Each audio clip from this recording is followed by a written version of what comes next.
Innal hamdalillah nahmaduhu wa nasta'inuhu wa nastaghfiruh wa na'udzu billahi min shururi anfusina wa min sayyiati a'malina. Man yahdihillahu fala mudhillalah wa man yudlilhu fala hadiyalah. Asyhadu an la ilaha illallah wahdahu la syarikalah wa asyhadu anna Muhammadan abduhu wa rasuluhu alladzi la nabiyya ba'd. Allahumma salli ala Muhammad wa ala alihi wa sahbihi wa sallam ajma'in. Amma ba'd. Ayuhan nas, usi bi nafsi wa iyyakum bittaqullah faqad fazal muttaqun. Wa qala Allah ta'ala fil Qur'anil Karim, a'udzu billahi minasy syaithanir rajim. Bismillahirrahmanirrahim. Ya ayyuhalladzina amanu taqullaha haqqa tuqatih wa la tamutunna illa wa antum muslimun. Shadaqallahul azim. Puji dan syukur kita ucapkan kehadiran Allah, Tuhan semesta alam, yang telah memberikan kita segala nikmatnya sehingga kita dapat berkumpul di masjid yang kita cintai ini. Salawat dan salam kita junjungkan kepada baginda Rasulullah Muhammad sallallahu alaihi wasallam. Semoga dengan senantiasa bersalawat kepada beliau kita mendapatkan syafaat di yaumil akhir kelak. Amin amin ya rabbal alamin. Sidang hadirin jamaah Jumat rahimakumullah. Setiap manusia pasti pernah diuji dengan beberapa cobaan atau masalah. Cobaan yang diberikan kepada bagai manusia juga pasti berbeda-beda. Ada yang diberi cobaan dengan diambil nyawa yang paling orang ia sayangi. Ada yang diberikan cobaan dengan diambil segenap hartanya. Ada juga yang diberikan cobaan dengan diambil rizkinya. Ada juga yang diberikan cobaan dengan diberikan penyakit ke dalam tubuhnya. Dan masih banyak berbagai macam cobaan-cobaan lainnya. Lantas, sebagai seorang yang beriman dan bertakwa, sikap apa yang seharusnya kita lakukan untuk menghadapi hal-hal tersebut? Jamaah Jumat rahimakumullah, untuk mengetahui bagaimana sikap kita untuk menanggapi hal tersebut, di sini saya akan menyampaikan sebuah kisah mengenai Abdullah bin Muhammad bersama seorang lelaki yang paling bersabar dan bersyukur di dunia ini, yang bernama Abu Qilabah. Kisah ini diriwayatkan oleh Ibnu Hibban dalam kitabnya As-Siqat. Di suatu ketika Abdullah bin Muhammad berada di sebuah perbatasan Mesir. Ia melihat ada seorang lelaki yang matanya buta, kakinya puntung, tangannya puntung, telinga tidak dapat mendengar dengan jelas. Lelaki itu berkata, "Ya Allah, berikanlah aku ilhammu untuk selalu mensyukuri nikmat-Mu." Abdullah bin Muhammad pun mendatangi lelaki itu, lalu bertanya, "Wahai saudaraku, nikmat mana yang engkau syukuri?" Lelaki itu menjawab, "Wahai saudaraku, demi Allah, jika Allah ingin menjatuhkan lautan kepadaku, niscaya aku akan tenggelam. Jika Allah ingin menjatuhkan gunung berapi kepadaku, niscaya aku akan terbakar. Dan jika Allah ingin menjatuhkan langit kepadaku, niscaya aku akan hancur. Lantas, tidak ada kata yang bisa aku ucapkan selain rasa bersyukur kepadanya." Abdullah bin Muhammad kembali bertanya, "Rasa bersyukur atas apa, wahai saudaraku?" Lelaki itu menjawab, "Tidakkah engkau melihat jika aku masih memiliki lisan yang masih dapat bersyukur dan berzikir kepadanya? Selain itu, aku juga memiliki seorang anak yang selalu menuntutku hingga masjid dan selalu menyuapiku makanan. Namun, sudah 3 hari dia tidak kembali ke sini. Wahai saudaraku, bisakah engkau mencarikan anak itu untukku?" Abdullah bin Muhammad menyanggupi permintaan lelaki itu. Ia mencari anak dari lelaki itu. Setelah beberapa saat ia mencari, ia menemui anak lelaki itu dalam keadaan wafat karena diterkam oleh binatang buas.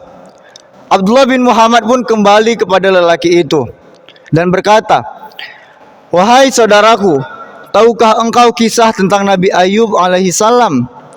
Lelaki itu menjawab, "Iya, aku sudah pernah mendengarnya." Abdullah bin Muhammad kembali bertanya, "Wahai saudaraku, Sesungguhnya Nabi Ayub alaihissalam telah diuji dengan urusan hartanya. Bagaimana sikapnya? Lelaki itu menjawab, ia bersabar. Abdullah bin Muhammad kembali bertanya, selanjutnya ia juga diuji dalam kefakiran. Bagaimana sikapnya? Lelaki itu menjawab, ia bersabar. Abdullah bin Muhammad kembali bertanya, ia juga diuji dengan ditewaskan seluruh anak-anaknya. Bagaimana sikapnya? Lelaki itu menjawab, ia bersabar. Abdullah bin Muhammad kembali bertanya, ia juga diuji dengan penyakit yang tidak ada obatnya. Bagaimana sikapnya? Lelaki itu menjawab, ia bersabar. Kini lelaki itu bertanya, wahai saudaraku, bisakah engkau memberitahu aku di mana anakku sekarang? Abdullah bin Muhammad pun menjawab pertanyaan itu. Ia berkata, wahai saudaraku, sesungguhnya aku telah menemukan anakmu dalam kondisi wafat karena diterkam oleh binatang buas.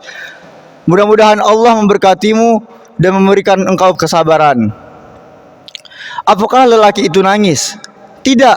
Lelaki itu malah berkata, alhamdulillah, sesungguhnya Allah tidak ingin membuat anakku kelak menjadi penzina, menjadi orang yang berbuat maksiat, sehingga nyawa ia dicabut sekarang. Setelah mengatakan itu, lelaki itu pun menarik nafas panjang lalu meninggal dunia. Sidang hadirin jamaah Jumat rahimakumullah. Ada dua poin penting yang dapat kita ambil dari kisah tersebut. Poin pertama adalah bersabar. Sabar adalah menahan diri dari rasa emosi, menahan lisan dari rasa keluh kesah, dan menahan tingkah dari perbuatan tercela. Mungkin pada umumnya kita hanya mengetahui bahwa bersabar itu hanya sebatas menahan amarah. Padahal ketika kita diberikan cobaan oleh Allah Subhanahu wa taala, kita juga harus bersabar. Hal ini Allah sampaikan dalam firman-Nya, Quran surah Al-Baqarah ayat 155.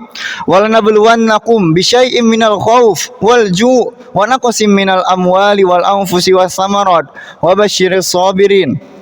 Dan kami pasti akan menguji kamu dengan sedikit ketakutan, kelaparan, kekurangan harta, jiwa dan buah-buahan, dan berilah kabar gembira kepada orang-orang yang bersabar. Sabar dapat dibagi menjadi tiga.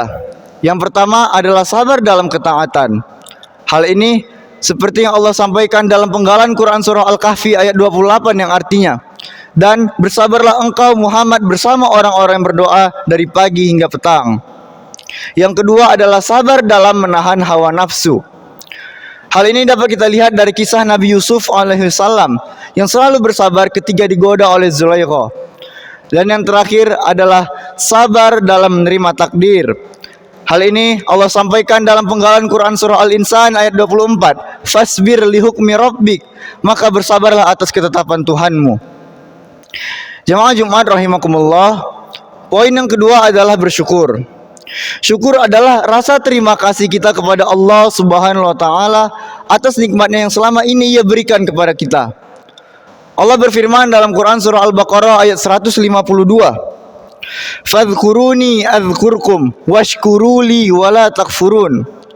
Maka ingatlah kepadaku, aku akan ingat kepadamu, dan bersyukurlah kepadaku, dan jangan pernah ingkar kepadaku.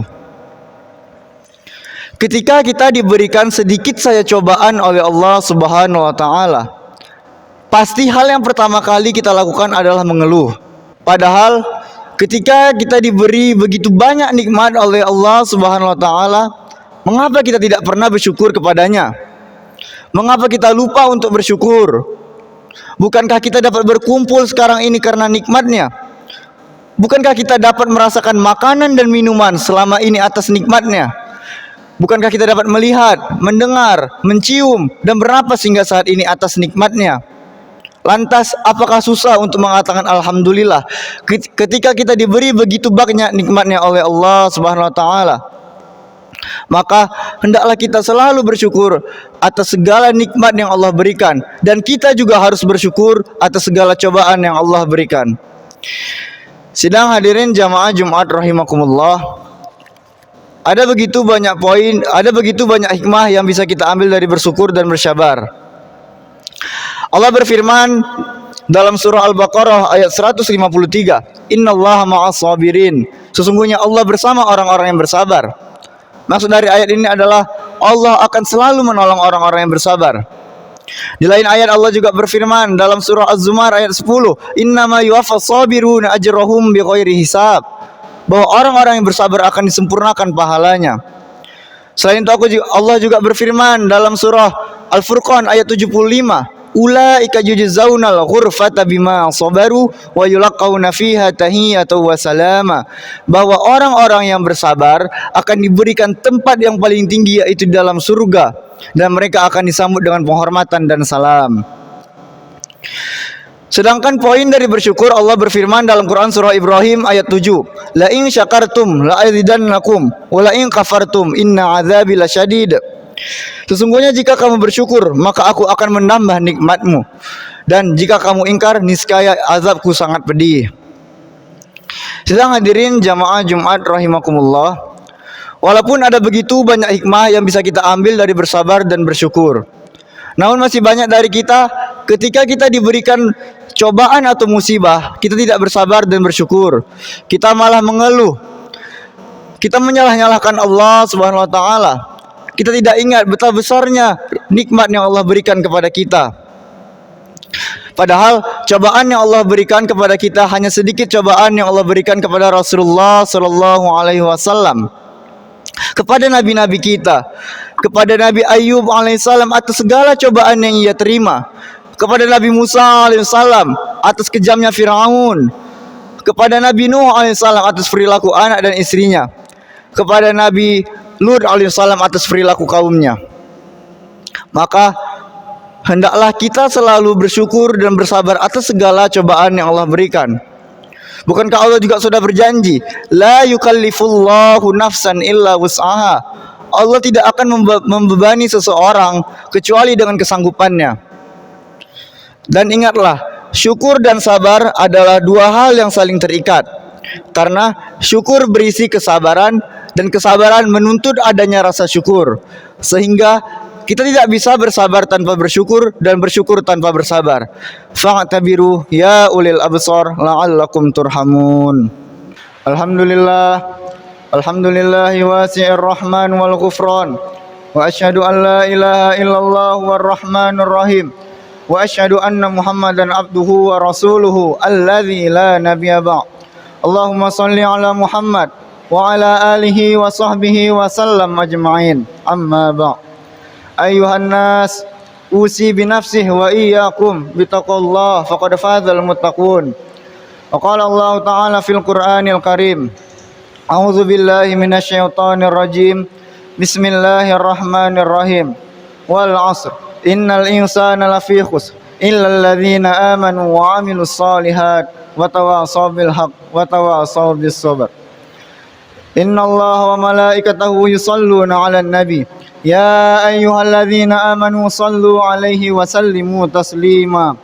Allahumma salli 'ala Muhammad wa 'ala ali Muhammad kama shallaita 'ala Ibrahim wa 'ala ali Ibrahim wa barik 'ala Muhammad wa 'ala ali Muhammad kama barakta 'ala Ibrahim wa 'ala ali Ibrahim fil 'alamin innaka Hamidum Majid.